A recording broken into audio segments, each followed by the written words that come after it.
This week in the sky reads like a ledger being balanced under storm clouds. A heavy Scorpio cluster sets the tone. The Sun, Mars, Venus, and by week's end, Mercury, all huddle in Scorpio, with Mars in Jeyesta. This is crisis management astrology. Secrets, leverage, debts, loyalty tests, and power negotiations moving behind the scenes. The moon carries the story. It begins in late Pisces, in Uttara Bhadrapada and Revati. These are the last rooms of the zodiac, the deep serpent of the waters, and the guide of travelers. Early in the week, themes of endings, karmic payback, and transition come up. Old business, old oaths, old entanglements ask to be closed out.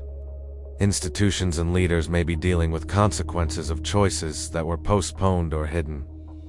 Then the moon crosses into Aries Bharani, Thysis Yama's domain, judge, boundary, and consequence. The tone shifts from drifting toward an ending to decisive enforcement. Rules tighten, lines are drawn, and tolerance for certain behaviors suddenly drops. In the collective, this can show as crackdowns, firmer regulations, or sharp decisions that have been delayed. From Bharani, the moon moves into Kritika, to Cutter, the fire. This is the part of the week where surgical clarity arrives. Unhealthy elements are removed. Security patches get applied. Leaders and systems are pushed to make clean decisions. What stays, what goes, what must be burned off.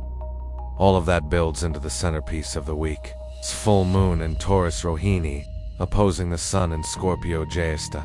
Rohini is Brahma's fertile field, food, land, resources, currencies, comfort, desire. Jeyesta is Indra's seat, seniority, status, control, and the secrets that come with power. So the full moon on Thursday lights up a clear axis. On one side, material security, food, cost of living, sensual needs. On the other, elite decisions, backroom deals, and hidden power.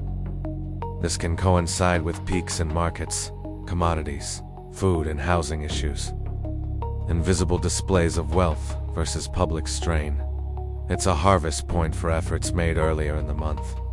But it can also expose excess, greed, hoarding, and abuses of power.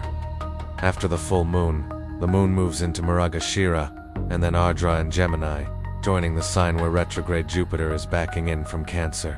Mrigashira turns the collective mind toward searching and questioning. Data, trade, messaging, and media become very active.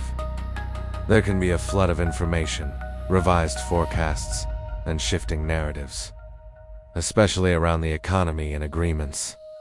Then comes Ardra, under Rudra, stormbringer, breaker of stagnation. Ardra days often carry the feeling of storms inside and outside, emotional release, sharp words, loud weather, or shocks in communication systems.